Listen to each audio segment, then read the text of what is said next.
Countdown for blast off. X-5, 4, 3, 2, X-1, fire. I don't wanna grow up, don't wanna grow up. I don't wanna grow up, don't wanna grow up. I don't wanna grow up. I'm a Toys R Us kid.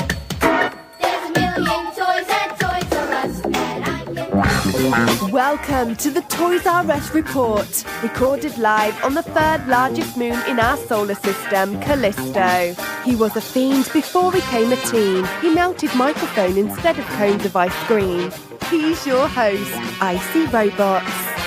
Greetings, Earth people. I am from Jupiter. It is me again, Icy Robots. I am not a hero, but I do sacrifice a bit of my week each and every week to make your week a bit less week. And this week, I think it's going to get a lot less week. We're going to have part 2 of From Ace to Zartan, where we're going to take a look at some G1 G.I. Joe vehicles. We're going to talk about a movie I saw. Going to talk about some stuff, some comics, I don't know, all kinds of super cool stuff. But we're going to start it off with a bit of talk about Toys R Us, which lately is making me super sad when it normally makes me super duper happy. But before we get there, let's listen to a new jam from the Ensign over in Pod B and Engineer Emily. They've been hanging out, hanging and clanging, working on some tunes. All right, here we go. Check it. You are listening to the Toys R Us Report. You know it's funky, funky, funky, because you heard it from hearsay. A jam that you love that don't be getting no airplay. Strictly for fronting when you're riding around. 12 o'clock at night with your windows down. That, of course, was a few lines from LL Cool J's classic tune, Booming Systems Off, Mama Said Knock You Out. This is maybe my favorite jam on that tape. I don't know, man. I like how slow and low it is. It really sounds like when you're fronting and driving around, that was something I did a lot during the mid-early 90s. Me and this homeboy Slug Nutty and this guy named Gomes, we used to drive around. He had a Cadillac. And we would, bump our stupid hip-hop and look out the window at people. I don't know, man. It was something to do that was absolutely nothing at the same time. Let's get to the topic of this segment. And the topic is Toys R Us. By now, This may be old news. I'm recording this just after hearing that there is a chance that Toys R Us could close all of their stores as early as next week. Things are looking pretty bad. I'm still holding out hope. I gotta have hope. Hope that they pull off some kind of a Hail Mary or some kind of investor jumps in. I don't know. Maybe there's some weird scenario where Hasbro or Mattel buys the store as a way to keep their items on the shelf. I don't know. I'm holding out hope. Toys R Us it's obviously very important to me. I have been going to Toys R Us for as long as I can remember. The Toys R Us here in Santa Rosa is next door to REI. But at one time, the REI was a Marshall's, and my mom worked at that Marshall's. So from time to time, the lady who would watch us would drop us off over at her work. And if she wasn't off quite yet, we would dip over to the Toys R Us next door and look around, us being me and my little bro. We'd go over there and look around, and that was one of the greatest things I did at that time. I loved going over there, looking at the video games, looking at the figures, the bikes, just everything. It was cool because sometimes we would get 15, 20 minutes by ourselves walking around the Toys R Us, and every once in a while we'd get a couple bucks to get something like a pack of Muscles or some Garbage Pail Kids or a pack of Guts. Guts were remember these? They were muscles, but they were army dudes. There were soldiers, and then there was an Aikido force. They were a 2-pack of dudes. They were one of the less expensive toys of the time. Or something like that, or an Eagle Force dude off that random clearance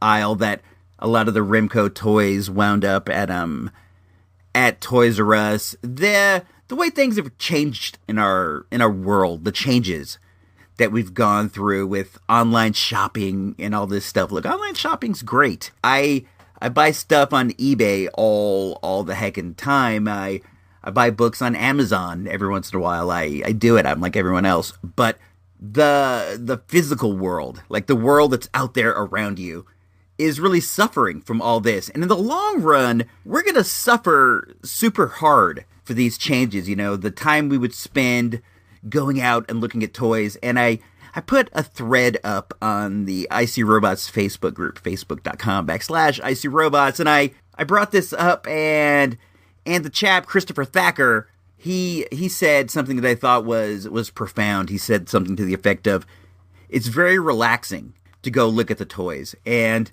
while it is somewhat of a hassle to like go out and do things, it's also very relaxing to go look at the toys. And this is something that we stand a very good chance of losing right now. And at this point, it's too late. You know, you can't run over and buy a couple things and save the chain. It's gone past that. I'm not saying those things are going to hurt by any means, but it's it's probably out of our hands. The die has been cast at this point, and I think about the loss of these things all the time. I like to go out and shop around and look at stuff. I do like to look online, like I said, but I like to get out of the house and go look at stuff. It's fun. It's nice. Looking at the toys is relaxing, and I'm really stressing out with all these things I read online. And I realize, it's just reading stuff and whatever, but I'm stressing out. I know that Toys R Us is just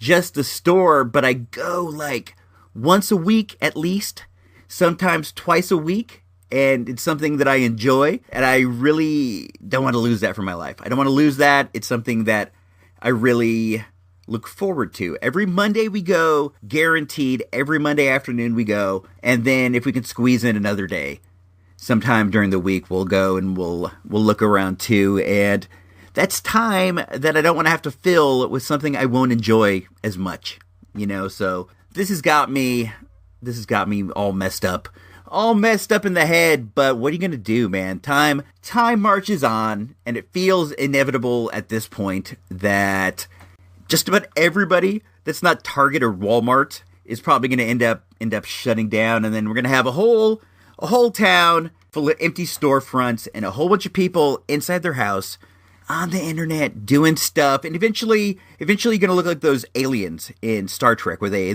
Talosians, the ones who they have like giant brains, little small body and giant brains. That's definitely where we're heading if things go in the direction that they are at the present time. It appears, Magistrate, that the intelligence of the specimen is shockingly limited.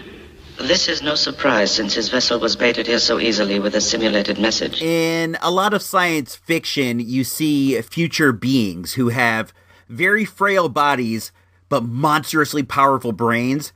If you wonder how the evolution of that began, this is it. We're at that point right now. We are going to evolve into giant brain, small body weirdos if we don't make some changes. And that might be fine. Maybe the future generations won't mind being that way. To me, it seems a bit gross. I don't want to be like that, but maybe the evolution will take place in such a slow manner that by the time we get there, the people who are that way, they'll think we're gross, like we think cavemen are gross, and they'll think that they're great. I don't know, but for me, I don't want that. I want Toys R Us. I want to be able to go do things. So let's just hope for the best. I don't know. By the time this episode comes out, everything may have already gone down.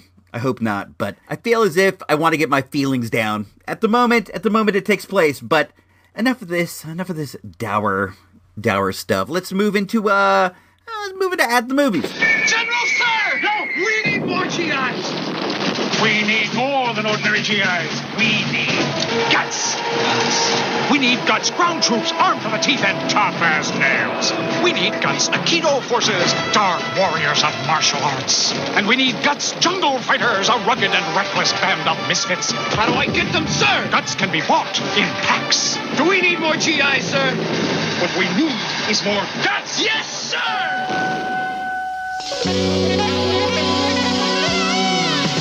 In a moment, at the movies, without Ebert, Siskel, or even that dude Roper. But you got IC Robots, so that's something, right? On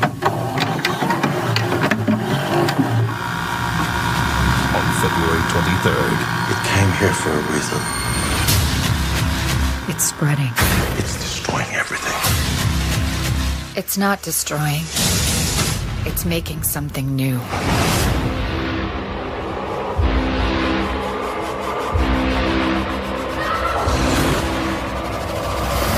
This is how extinction begins.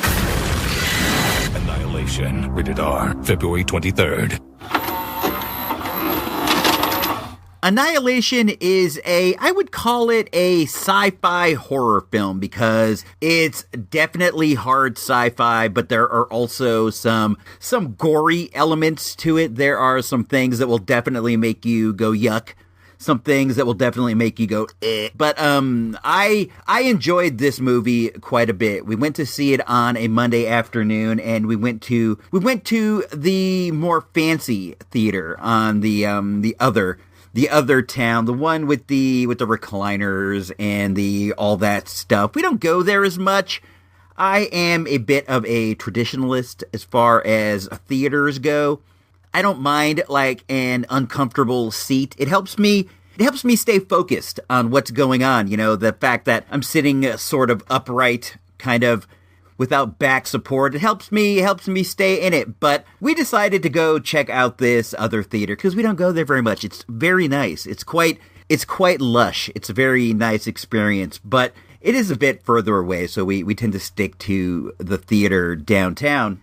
The last time we went to this theater was to see Blade Runner. That's how long it's been. Annihilation is it's a good movie, man. I liked it a lot. It stars Natalie Portman and Oscar Isaac is in it. Good old Poe Dameron, as well as Tessa Thompson, who was the Valkyrie in Thor, the last Thor movie. Also, the national treasure Jennifer Jason Leigh is in it. I like this resurgence of Jennifer Jason Leigh's career. I'm glad to see she's making some movies again. Gina Rodriguez from Jane the Virgin is in it too. I really like Gina Rodriguez. The wife watches that show. I catch a little bit of it from time to time. I don't think it's that great, but I think that Gina Rodriguez projects like this earnestness, this goodness out of her. She has like a very, very believable face, and I could see her doing something in the superhero genre. She seems like such a like a positive person. She really projects like this, I don't know, earnestness is the best thing I could think of. If they went ahead and they decided to mix it up and they gave her the role as Batgirl, I would be completely fine with that. If they said like, hey, you know what, Commissioner Gordon adopted Barbara Gordon and they went with her, I think that she could project the kind of coolness and earnestness that would be perfect for a character like that. Her, or maybe, what is her name from Westworld? The girl who was in 13. Evan Rachel Wood. I think that Evan Rachel Wood could be a pretty good Batgirl. The movie, though, let's get back to Annihilation. Annihilation it's about this phenomena that starts around this lighthouse on the East Coast. They call it the Shimmer. And what it is kind of a bubble of like this shimmering light that covers the lighthouse and the area around it. The bubble it's slowly expanding, and the government is sending various teams inside of the Shimmer to try to find out what's up. The thing is, none of the teams have ever returned. They've sent in, Navy SEALs, they've sent in all sorts of different science teams, astronauts, whatever, and nobody ever, not never, comes out. Until one day, somebody does come out. This somebody is Oscar Isaac, and this leads to Natalie Portman, she's Oscar Isaac's wife in the thing. She's also a military vet with a PhD and all this stuff. This leads to her going into the Shimmer. It's wacky in there, man. I don't want to give away a lot of plot points because the movie definitely unfolds in an interesting way. The story is told in kind of a nonlinear fashion at points, and I think that you owe it to yourself, and I owe it to you to allow you to go in without knowing anything except for these basic ideas of the Shimmer's there, the Shimmer's expanding, they go into the Shimmer's weird. One of the things that does happen in there that I feel like I can give away without giving away too much is it it causes conflict between the people. When they discuss what may have happened to the teams that have gone in, there are only two theories. The theories is they got killed or they went crazy and they killed each other. And at one point, you can start to see that could potentially be unfolding. We should go back.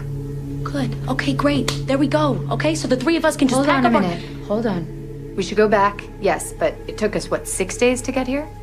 And the coast is 2 days away.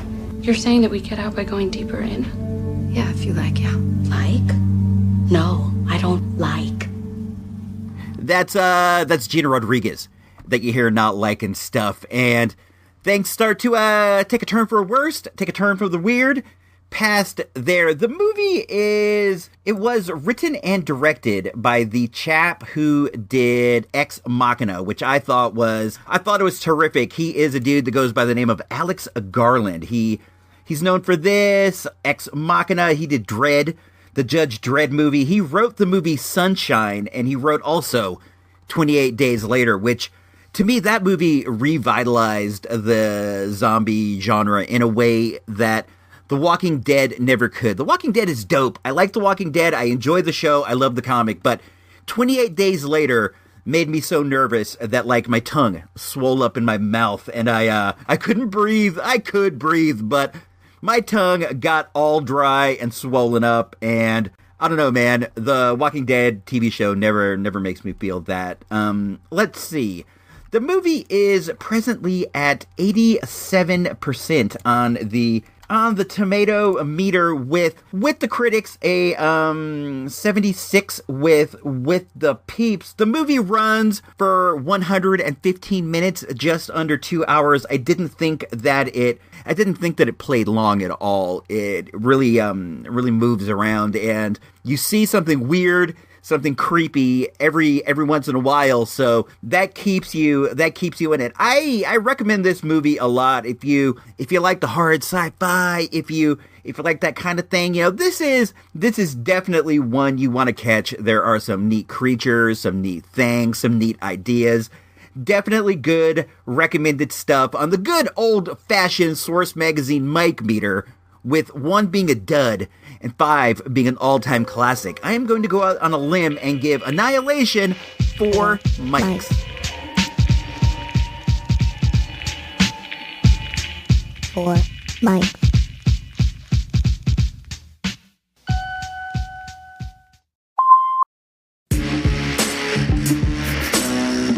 On this episode of the Toys R Us Report, we present a special chamber, a retro toy roundup on G.I. Joe Origins, early action figures and playsets. We like to call it From Ace to Zartan.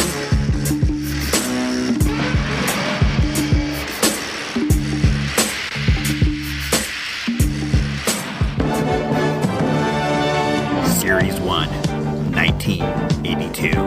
1982 saw the relaunch of Hasbro's popular G.I. Joe franchise. Along with the popular action figure line, they launched a comic book through Marvel and a cartoon through Sunbow. G.I. Joe was poised to once again rule the toy world.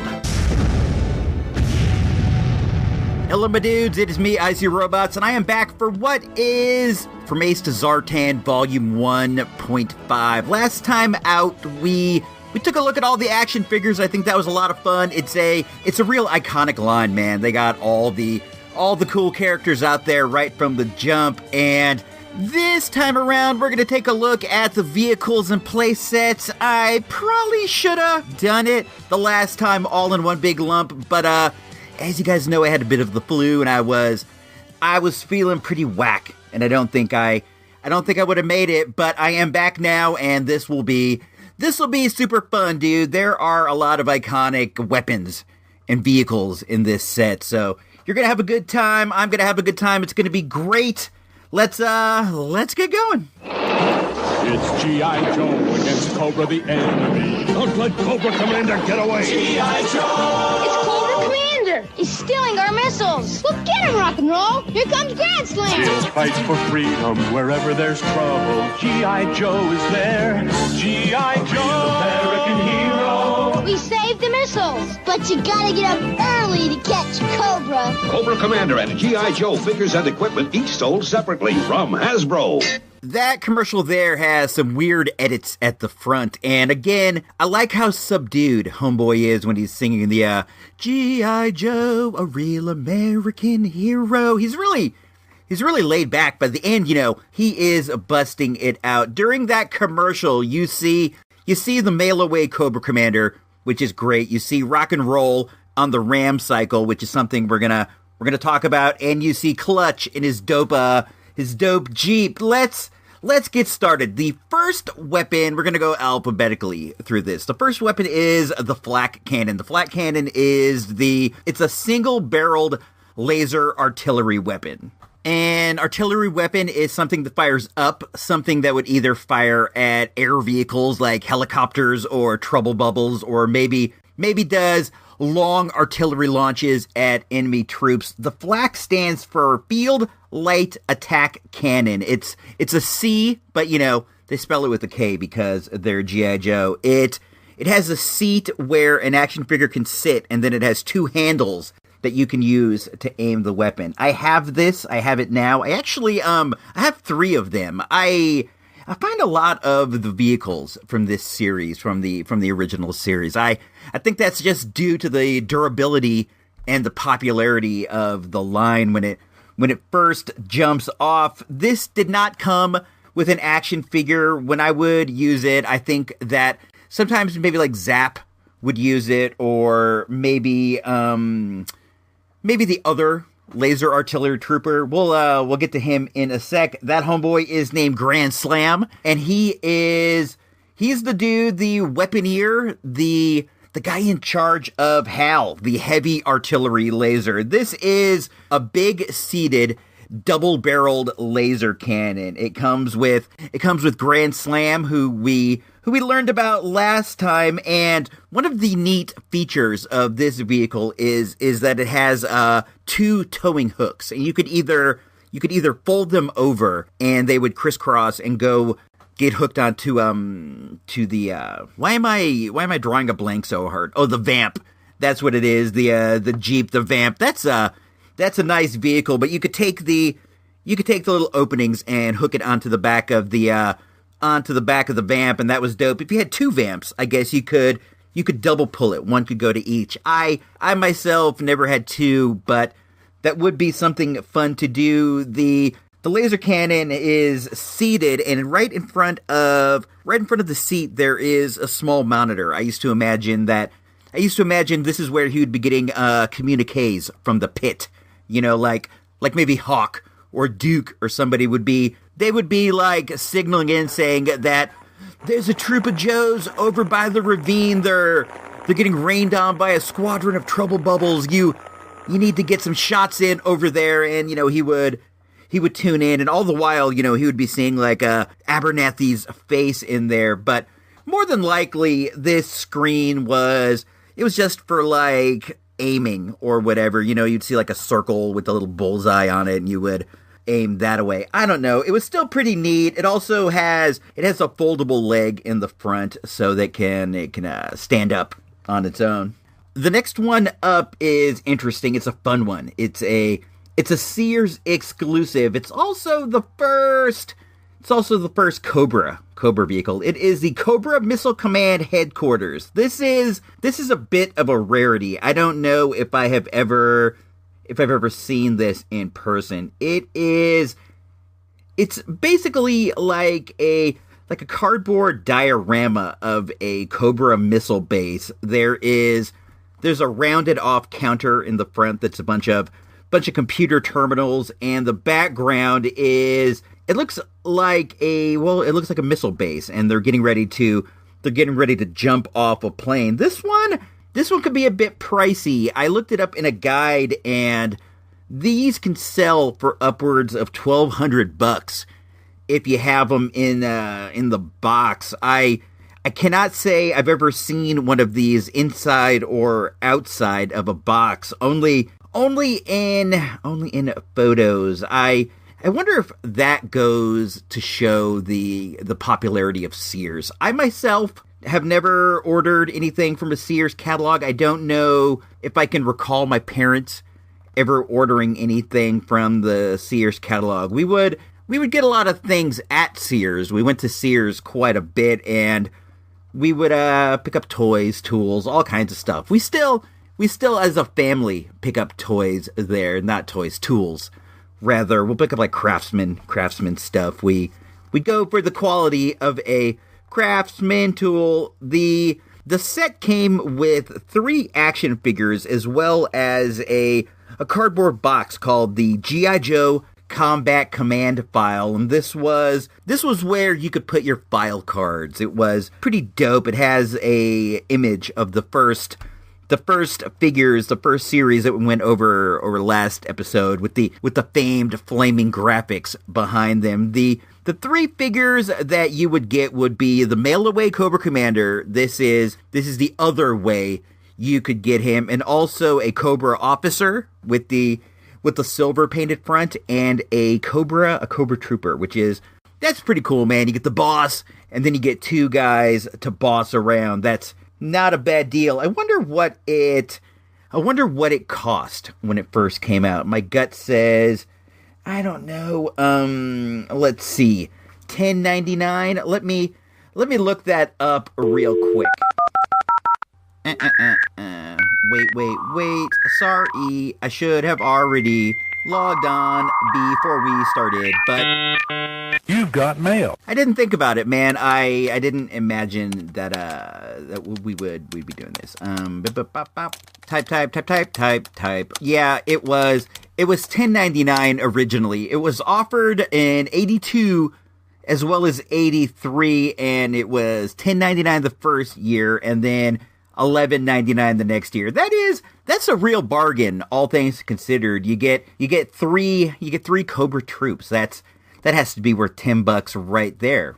Let's see. What is next alphabetically? The MMS, or the Mobile Missile System, which includes Hawk. Hawk worked his way up from commanding a missile thing to being the overall leader. You got to give it to him. I have this. I have all the pieces, and I had this back in my G.I. Joe playing days, which actually could have been yesterday. But let's talk about my G.I. Joe youthful playing days. That's when I had it too. This is it's kind of a stand with 3 large missiles, and it has a corded command panel. It's a panel on a stand with a computer in which Hawk would aim and stuff, and it's connected to the vehicle. This is another one that has a tow hitch and wheels, so you can pop the legs up and you could pull it behind something.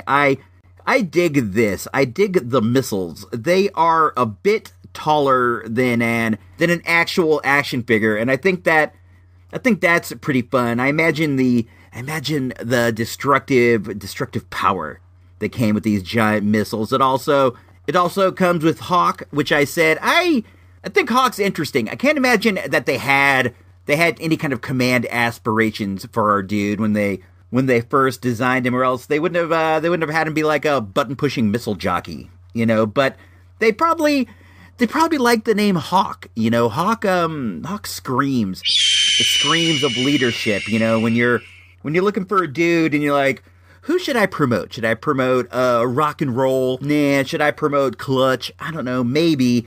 But you got a dude named Hawk, and he's really gonna jump to the front of the promotions list. We only got 3 vehicles left, so let's take the final commercial break, where we're gonna take a look at the third of the 1982 G.I. Joe commercials. I like this one as well. Let's check it out, and we'll be back in a sizzic. Fight for freedom wherever there's trouble. G.I. Joe is there. G.I. Joe. Always capture our cat cannon. Call it G.I. Joe. Go get Breaker. He can do it. He never gives up. He'll stay till the fight's won. Get the rapid fire motorcycle. G.I. Joe is there. G.I. Joe. Ow! He did it. He's not from the last of Cobra. G.I. Joe and Cobra the Enemy, each sold separately from Hasbro. That's another really great commercial. You see the Ram, the rapid fire motorcycle, but we'll get to that in a sec. That's a favorite of mine. The next one alphabetically after the MMS, the mobile missile system, is the MOBAT. The MOBAT comes with Steeler. The MOBAT it's a tank, a motorized battle tank, a super duty battle tank, or the multi-ordnance battle tank. I don't think they had a good acronym. They didn't have anything that really spelled it out. The MOBAT is a rarity in the world of G.I. Joe in that it has a battery-operated feature. It uses, I believe, 4D batteries, and you can push on the turret, and it can go backwards or also forwards. I have one of these. I did not have it back in the day. I thought it was dope. I knew other guys who did. It was always fun to get this guy in motion and have him run over different G.I. Joe figures. Always fun to crush someone. I don't recall it having like a super powerful motor. It couldn't like go over like rough terrain, as I recall, but on a nice flat surface, it was good to go.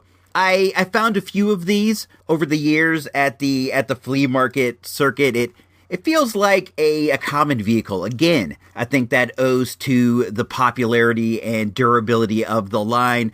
I have only found one that works, but that's not Hasbro's fault. The ones that I've always found have the batteries still inside, the ancient batteries which have, long since exploded and corroded the interior. Sometimes you can fix that up, you can scrape that stuff off and, like buff it out or whatever, but not always, and I haven't had a lot of success with that. The vehicle has one opening for a figure, and that is the top. Steeler would ride inside the turret, and he had like a machine gun that he could rotate around. Also, the tank has the big cannon in the front. The tip of the gun on the machine gun of the MOBAT, it tends to break off, so you won't find a lot of them with the full gun in the front. Steeler's cool. He has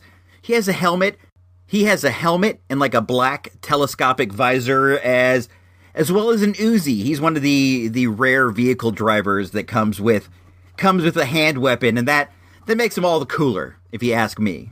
Steeler is also dope because him and Grunt in the cartoon, they go into an alternate dimension where Cobra's in command, like an Earth X on DC. They go over there and they stay and fight Cobra. I'm realizing that I missed a vehicle. I'm mentally looking back, and I realized that I missed the jump, the Jet Mobile Propulsion Unit, the jetpack. This was and is one of my favorite of all the G.I. Joe vehicles. It's a launching platform, a helipad of sorts with a jetpack connected to some kind of a unit that would hold it. I love this. This was one of these smaller box G.I. Joe playset, so it was affordable, and it featured on the cartoon as well as the comic book with a Stalker like flying around with this thing. And because of how cheap it was, and because of how dope it was, and because of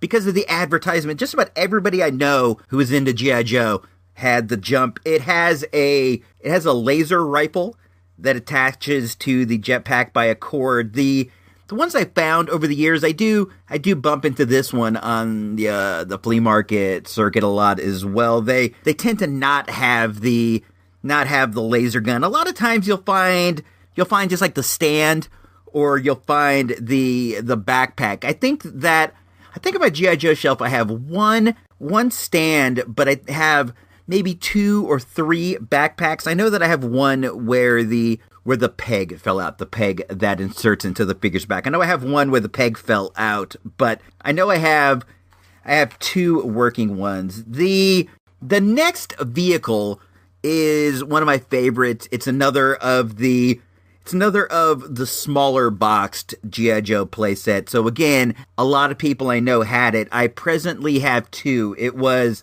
very popular. This was one that it was like a must-have, because in the commercials, like Rock and Roll would ride this, and he just looked so cool. Of all the G.I. Joes, Rock and Roll may have been the coolest. He had like that California surfer dude vibe, and that's something that would tend to stick out in an army unit, and it did stick out as dope in the cartoon. The deal with this is it's a motorcycle, right? Like a standard kind of like racy style motorcycle with a sidecar, but the sidecar isn't for passengers. The sidecar is a Gatling gun, like a machine gun, like one of those big, I think it's like 6 or 7 barreled machine guns, and I think that the deal would be like the rider could control the machine gun's fire from the handlebars. Like maybe there's a button where you're like blah blah blah blah blah blah blah blah blah blah.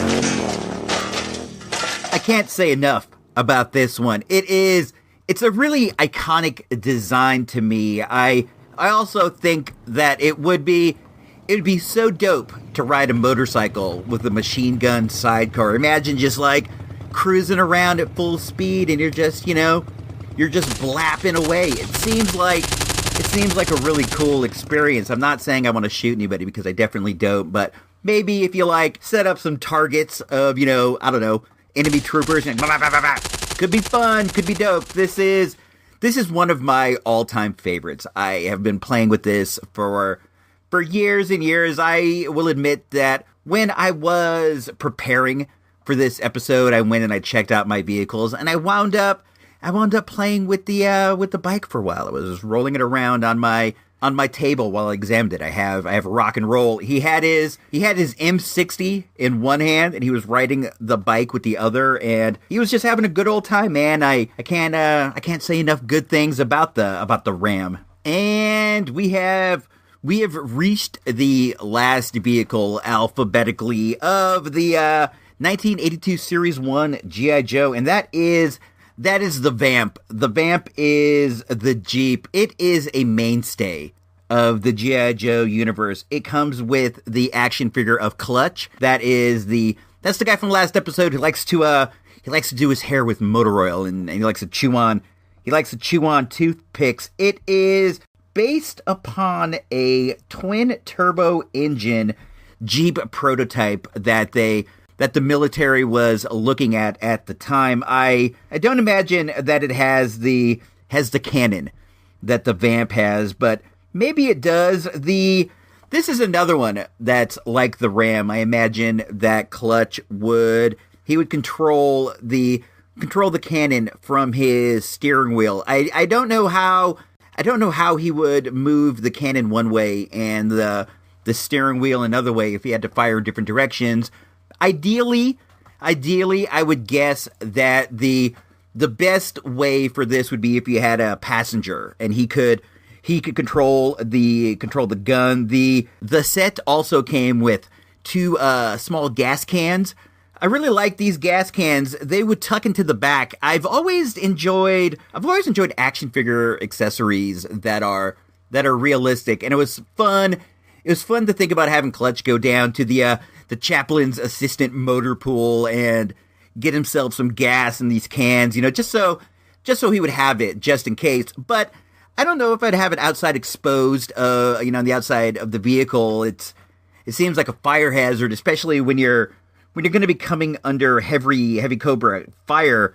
There was also a Sears, another Sears exclusive, and that was you could get the HAL, the heavy laser, as well as the Vamp in a 1-pack. So you could hook it on the back and have it pull around. This is another one.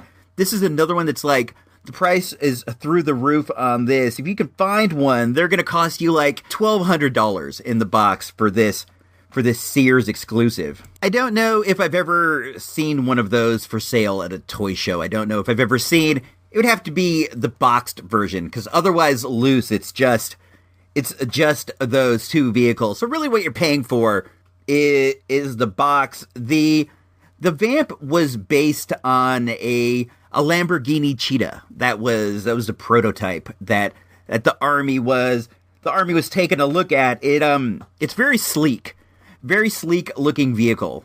I have one of these. I have it over on the shelf, and when I was checking it out, I noticed that Clutch has broken thumbs. That's a problem that plagued the first series of G.I. Joe. Almost all the ones I have with a straight arm have at least one broken thumb. They were so rigid that it's pretty risky nowadays to even try to put a weapon in their hand if you have it. Most of the ones that I have with the available thumb, I just have the weapon sitting at the ground next to them. I don't want to risk snapping those thumbs. So there you have it. We have gone over the entirety of Series 1 G.I. Joes, and you got a lot of good stuff there. This was right from the start one of the greatest action figure lines of all time. If they just stopped right there, if they just stopped on Series 1, you're still talking like top 2 or 3 or 4 action figure lines of all time. You have iconic characters like Snake Eyes, Hawk, Scarlet, all these cool guys, Stalker. Then you have super iconic vehicles like the Vamp or the Ram or the Jump. These are things that you could show somebody and they would be right off the bat able to tell you, that's a G.I. Joe. That's from G.I. Joe. So I hope that you enjoyed this. I hope that you thought it was so fun. Let me know if you would like me to continue on. I am more than happy to go into Season 2, Series 2, Series 3, and beyond to do a literal from Ace to Zartan. I love these toys, so hit me up on Twitter at ICRobots, ISEEROBOTS, or on Facebook. That's facebook.com/ICRobots, spelled the same way. Instagram at ICRobots. Hit me up any way that you can.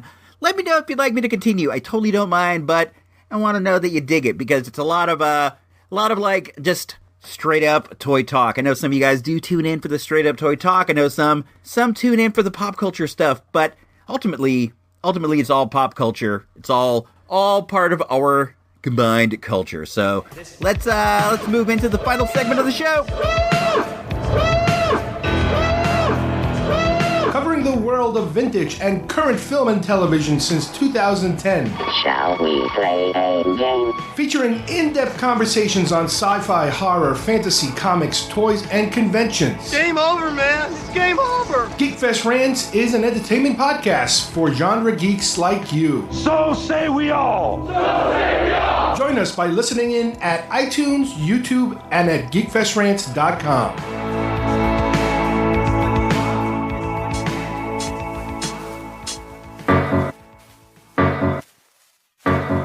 You've made it this far. It's time. The final segment. The IC Robots Radio Pop Culture / Toy News / Other Boring Stuff informational moment. All right, it is me, IC Robots, and we are back for the final segment of the show. We're gonna end it out. I do highly recommend Geekfest Rants. You can find that over at geekfestrants.com. You can find that at the IC Robots radio feed. If you like this show, you'll like that show. Carlos goes in depth on a bunch of interesting topics. It's a lot of fun. I listen every week. I listen to every episode myself. I like it. I think it's cool. I think you'll like it. I think you'll like it too. The news on Toys R Us has changed even since I recorded the opening segment. It looks like the worst is where we are at right now, and that it looks like the Toys R Us that we know will be liquidating at least a lot of their stores as of right this second. There is a story floating that a Canadian toy company might be interested in buying the Canadian stores and up to 200 to 400 of the American stores. I pray that comes true. That sounds great. I feared that the chain was going to shut down immediately. I was horrified that it may be that they're going to shut down at the end of the week, for example. That rumor was floated around for a long time, and at the very least, that's not happening. So we'll get to say a proper want to say goodbye, but we'll be able to go down to our existing Toys R Us's as often as we can, at least for some amount of time. I know not how long. It's all very sad. I'm very bothered by this. I said it earlier, I've been going to my Toys R Us for seemingly all my life, and it's hard to lose something like that. I am taking this as best that I can. It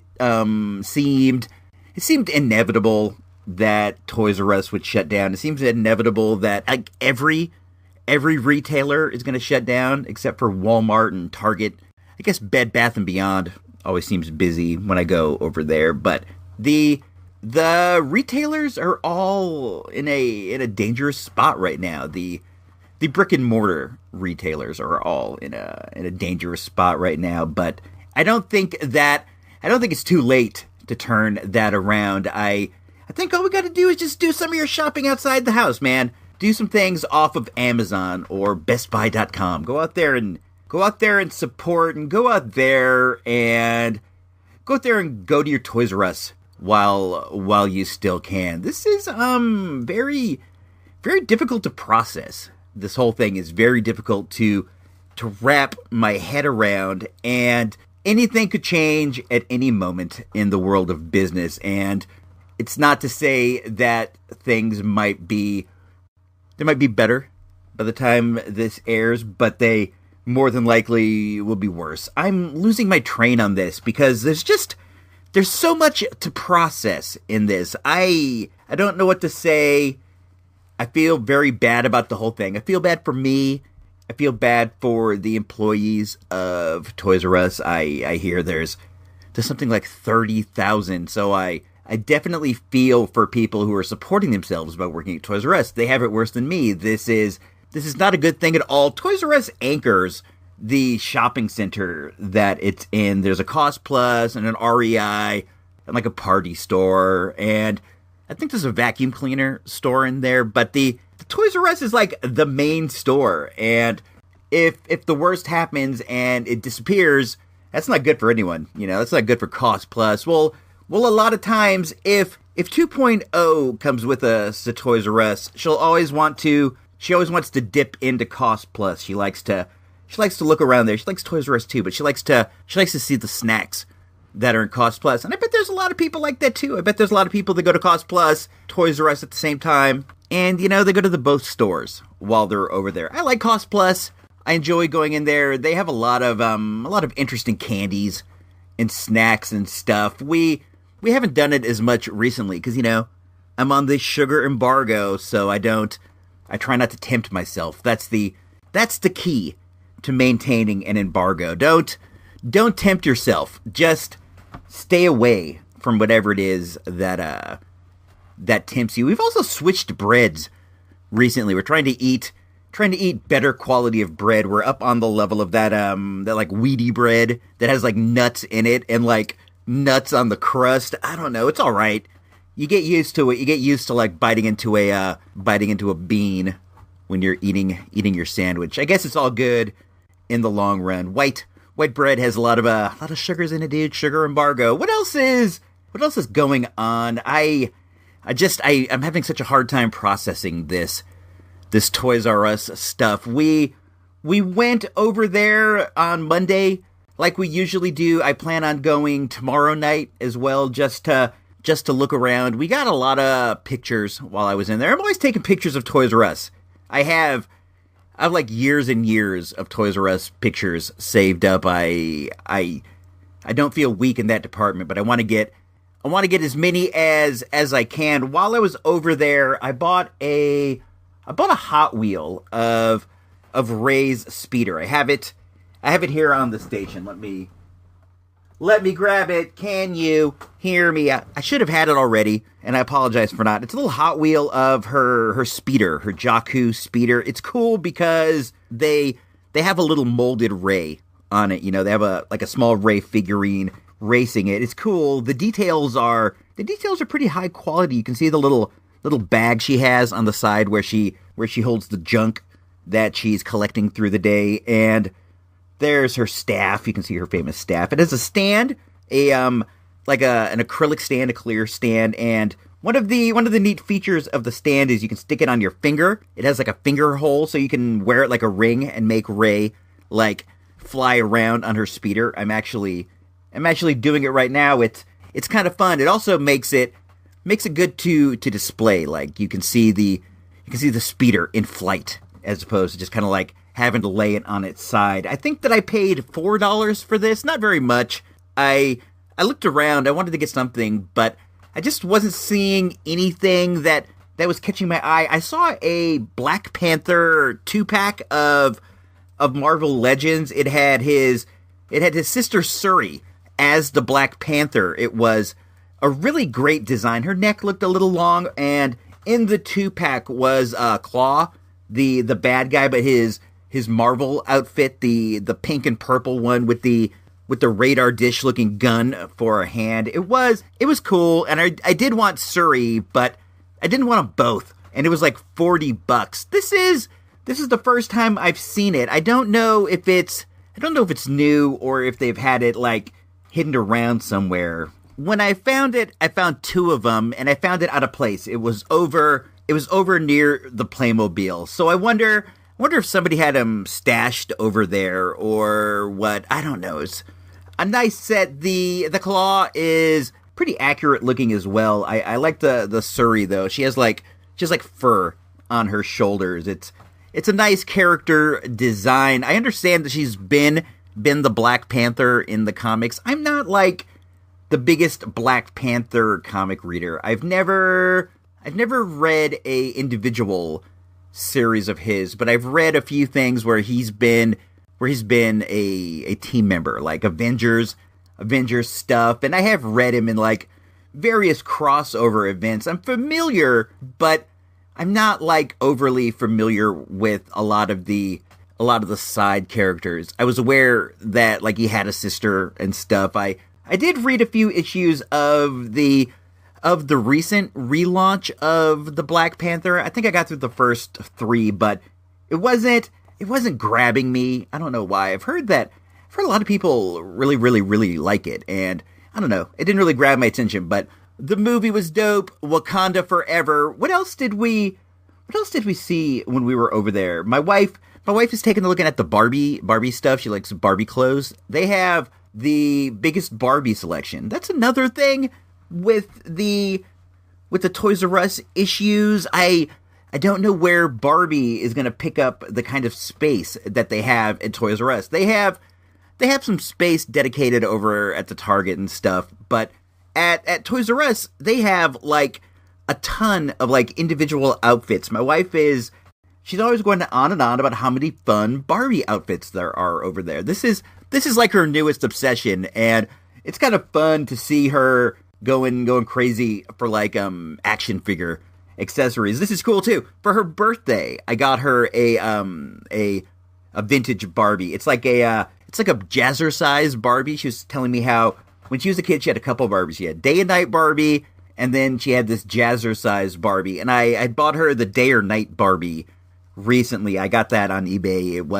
It wasn't too expensive. It was about what you would expect for a carded figure from the 80s. And the jazzercise Barbie is kind of dope because it comes with a Barbie Walkman. She has like this pink cassette Walkman. What an awesome accessory. I want to bust it out and give it to one of my Marvel Legends. Give it to Dazzler. She could roller skate around listening to this Walkman. But man, there is so much space dedicated to Barbie. There is so much space dedicated to board games and all these other sort of toys that I don't know where they're going to pick up the space with these Toys R Us problems. This is such a bad thing for the toy industry overall. I got a Star Wars Black Cassian Andor, but I got this at Walmart. We were at Walmart. We're looking for a new TV, and we were over there checking some out, and this was on clearance. This is the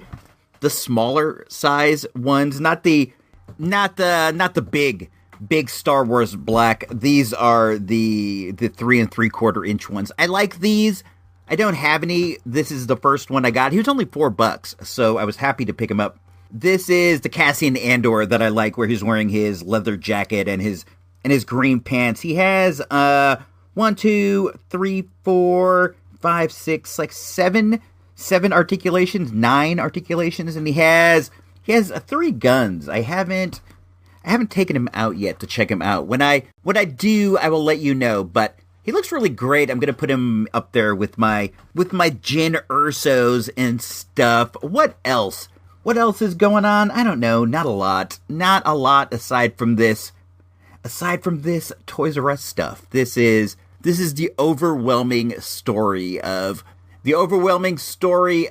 right now. I don't know what else there is we could talk about that's not that. I'm trying to go around to the other Toys R Us in our area, the one in San Rafael. We're gonna try to go there this weekend just to see what's up. As I understand it, that was already slated to be closed no matter what happens. When they did that deal where they shut down 200 stores recently, that was one of them that got the axe. We haven't gone over there since. I wonder if they have like things on liquidation prices. That's always interesting, and it's something that you can benefit from in the sadness. So we're gonna dip over there just to give that one a formal goodbye. We've been there quite a bit. Anytime we go to the city, we stop there on the way. It's a nice place to, use the restroom. There is a Starbucks in the shopping center, and the family likes the Starbucks. I myself, I don't. I think their coffee tastes burnt. I think that every cup I get there just has this burnt flavor. I don't know. I get my coffee at home for the most part. I use Pete's beans if that matters. I don't think it does. Usually I make myself up to 6 cups in the pot, and I'll put 7 scoops. I like it a bit strong. I don't know. What else?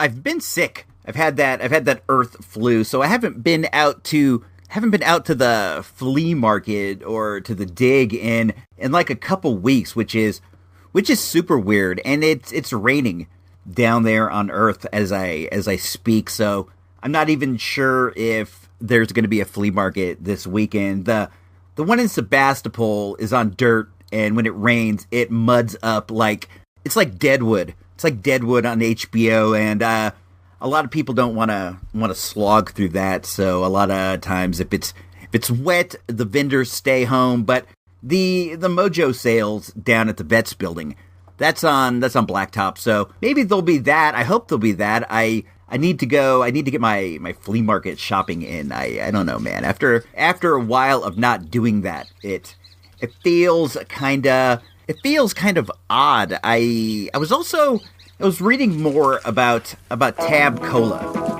Tab Cola has a beautiful taste, so good for beautiful people. Tab Cola, beautiful to you and me, 'cause every can has less than 2 calories. Tab Cola looks a beautiful shape, just right for beautiful people. Tab Cola tastes so good to you. Great taste, low calorie. Tab. That's such a good jingle.